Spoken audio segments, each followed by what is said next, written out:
O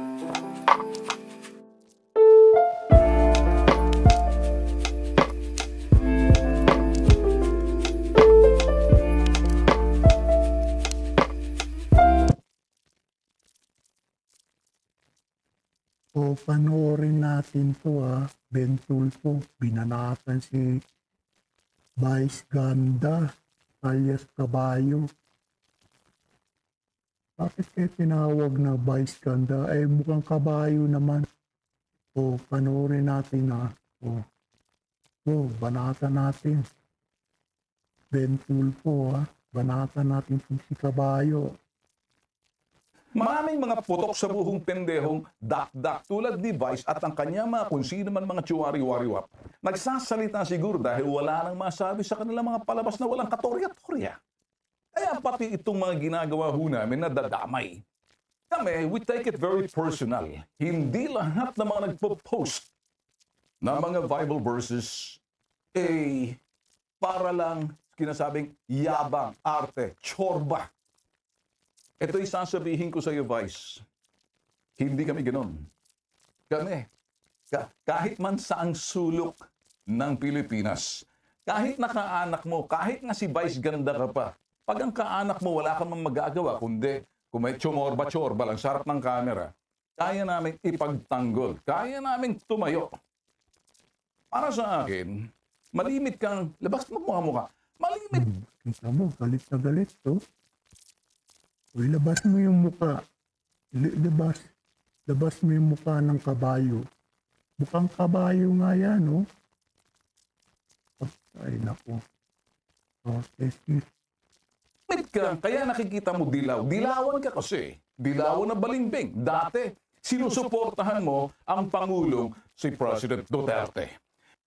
Dati pala, sinusuportahan mo si Tatay Digong. Ano nangyari ngayon? Malimit ka kung ano-ano mga pinagsasabi mo. Bandang huli, masama ang loob mo dahil napasara ang ABS-CBN. Kaya pala napasara yung ABS-CBN. Kaya pala itong si Kabayo masama ang loob kay Tatay Digong. Binabanatan na ngayon. Ay naku, Kabayo pa talaga. Ngayon, tinitira mo kung sino man. Kami, ako, bahala ka sa iyong mga sinasabi. Isang bagay lang. Okay, medyo kami napapasaringan mo. Huwag na huwag ka magkakamali sa bitag.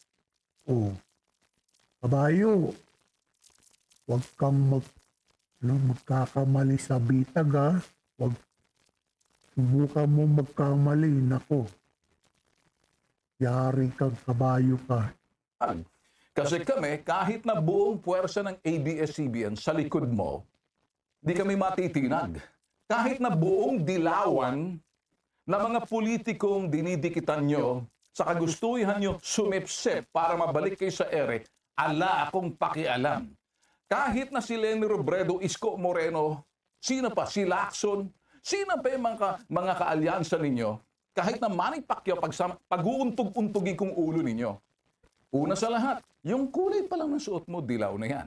Kami mga Tulfo Brothers, hindi kami mga dilawan. Lalo-lalo na ako, si Tul Erwin. Nagpahayag si Tul Rafi, ang laki ng respeto niya kay PRRD na posible yung sinasabi mo, mga kawatan, magnanakaw, maybe siguro, hindi mo lang masabi, Bongbong Marcos. Kasi pag sinabi mo, Marcos, Duterte, Marcos, yan ang gusto nyong hadlangan na huwag makaupo sa Malacanang.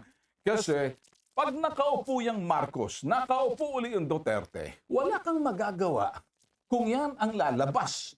Kinakatakutan ninyo kasi mawawala pa rin kayo sa ere. Ngayon, sa kagustuhan mong sumaltik na kuminsan wala na yan. Hindi na makakabalik yan. ABS-CBN. Hindi na yan.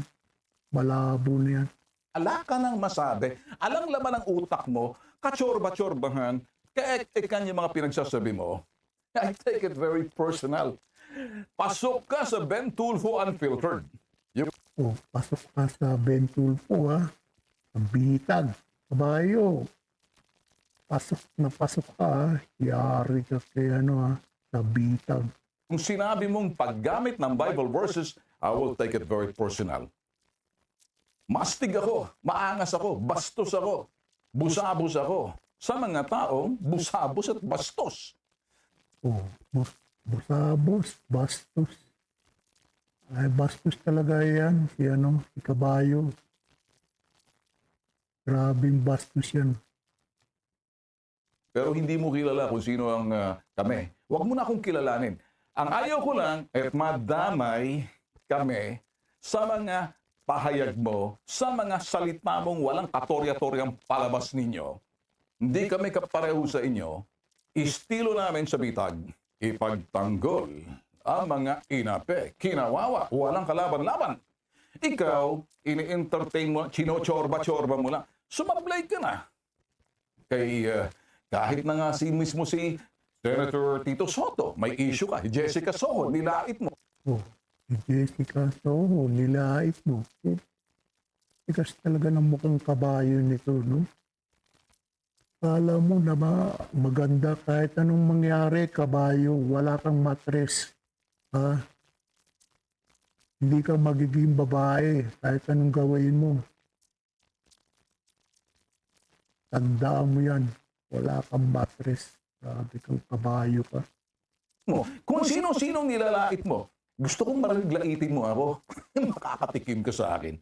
Oh, subukan mong laitin si Bitag, yari ka. Hintayin natin, ha? Kabayo, subukan mo raw. Buong puwersa ng ABS-CBN, dalhin mo sa gilid mo. Ala akong pakialam. Buong puwersa nitong si Isko Moreno na dumidikit sa'yo. Ala akong pakialam. Lacson, sino pa? Pacquiao, Lenny Robredo. Kulay mo na lang. Naintindihan ko na. The next time magsalita ka, think. Other than that, tatamaan ka ng hagupit ni Bitag. Na ngayon, gusto mo, sagot kung gusto mo. Ito ho ang Ben Tulfo, unfiltered sa loob ho ng Pambansang Sumbungan. Oh, Bentul po, ha? Oh, kabayo, mag-ingat-ingat ka. Subukan mo daw si sa Bitag.